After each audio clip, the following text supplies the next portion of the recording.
और इस वीडियो में हम देखेंगे क्लास 9th की poem on killing a tree. एक ट्री को हम इंसान किस तरीके से मारते हैं, क्या उसकी फीलिंग्स जुड़ी होती हैं, किस तरीके से उसको मारते हैं, ये पूरा का पूरा इसमें बताया गया है पोएम में। और इसके पोएट हैं गेव पटेल। तो it seems it takes much time to kill a tree, not a simple jab of knife will do it. It has grown slowly consuming the earth.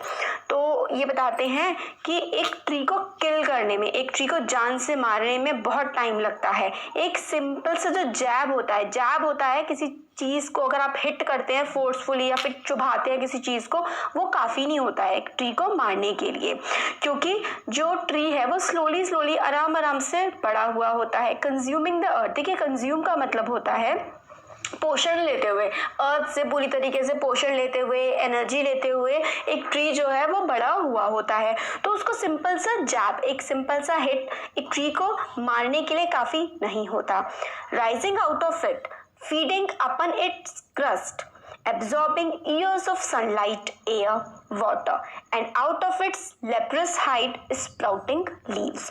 तो फिर वो कैसे बढ़ा हुआ था? राइजिंग आउट, फीडिंग मतलब ऊपर बढ़ रहा है, फीड करते हुए, खाते हुए या फिर न्यूट्रिएंट्स लेते हुए अपन इस क्रस्ट। तो देखिए क्रस्ट होती है सबसे ऊपर वाली layer, upper most layer of the earth जो होती है, तो उससे जो ट्री है वो एब्जॉर्ब कर रहा होता है, उसकी हेल्प से नीचे से न्यूट्रिएंट और ऊपर से क्या, सूरज की रोशनी, हवा, पानी, ये सब वो एब्जॉर्ब कर रहा होता है।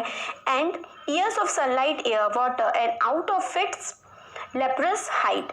तो देखिए लेप्रस का मतलब होता है अफेक्टेड बाय लेप्रोसी, मतलब जैसे कि ऊपर की तरफ जो उसकी हाइड होती है ऊपर की आउटर व्यू जो होता है ना, पेड़ के ऊपर की जो छाल छिल जाती है उसको मतलब बना रहा होता है वो सालों से। और स्प्राउटिंग लीव्स, उसकी जो लीव्स होती हैं, पत्तियां होती हैं, वो स्प्राउट हो रही होती है। स्प्राउट का मतलब उसमें से खिल रही होती हैं। तो सालों से एक जमीन में से एक ट्री न्यूट्रिशंस ले रहा होता है। So hack and chop, but this alone won't do it. Not so much pain will do it. The bleeding bark will heal, and from close to the ground will rise curled green twigs. तो फिर hack and chop का मतलब है काटना, उसको hack and chop दोनों का मतलब है आघात पहुंचा करके काटना, मतलब दर्द दे के काटना से कोई फर्क नहीं पड़ेगा, भले ही उसको कितना पेन हो जाए। उसका जो बार्क होता है, उसका जो तना है, आउटर लेयरिंग जो होती है ना, छाल जो होती है उसकी, वो छिल जाए भले ही, फिर भी क्या होगा कि वो खुद को हील कर लेगा का मतलब होता है वो खुद को ठीक कर लेगा, और वो ठीक होने के बाद फिर से वापस खड़ा हो जाएगा।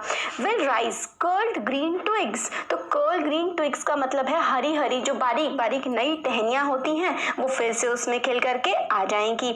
miniature boughs which if unchecked will expand again to former size।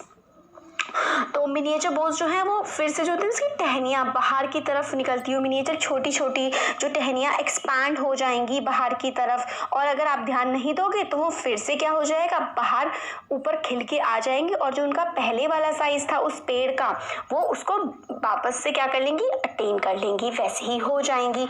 No, the root is to be pulled out of the anchoring earth, it is to be roped, tied and pulled out, snapped out. फिर कहते हैं कि अगर आपको tree को मारना है ना तो आप उसको खींचना पड़ेगा उसकी रूट से, जड़ से। पुल आउट का क्या मतलब होता है, खींचना, उसकी जड़ से उठा करके उसको खींचना पड़ेगा।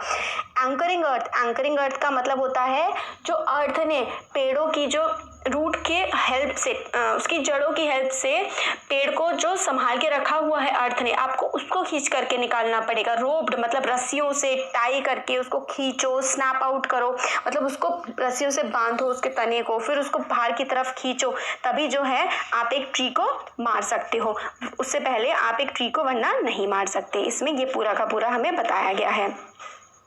फिर आगे है, और pulled out entirely out of the earth cave and the strength of the tree exposed, the source white and wet, most sensitive hidden for year inside the earth। तो फिर रूट के बारे में बताया गया है।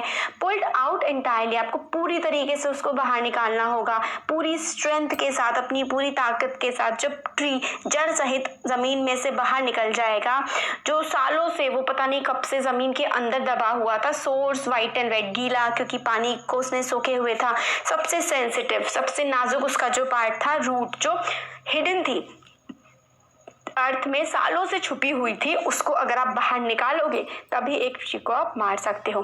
Then the matter of scouring and choking. तो scouring का मतलब होता है बर्न स्लाइटली, झुलसने वाली। स्काउरिंग एंड चोकिंग, चोकिंग का मतलब होता है आपकी जो हवा, मतलब आप सांस नहीं ले पाते हैं ना, वो। Then the matter of scouring and choking in sun and air, browning, hardening, twisting, withering, and then it is done। तो देखिए इसमें काफ़ी सारे मतलब हैं, जैसे कि जो स्काउरिंग का मतलब होता है बर्न हो जाना, झुलस जाना। चोक का मतलब होता है दम घुटना। हार्डन का मतलब होता है सख्त हो जाना। ट्विस्टिंग का मतलब टर्न हो गया। विदर का मतलब है मुरझा जाना।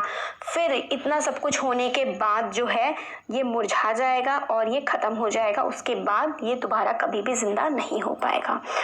तो देखिए इस पोयम में हम एक तरीके से ना कटाक्ष है, कितना व्यंग है हम लोगों के ऊपर कि किस तरीके से हम एक जो ट्री हम लोगों को इतना कुछ देता है, हम उसको कैसे मार सकते हैं। एक ह्यूमैनिटी के ऊपर ना मजाक है ये पोयम जो है, कि इंसान किस तरीके से पेड़ों को मार देता है, हमें पेड़ कितना कुछ देते हैं।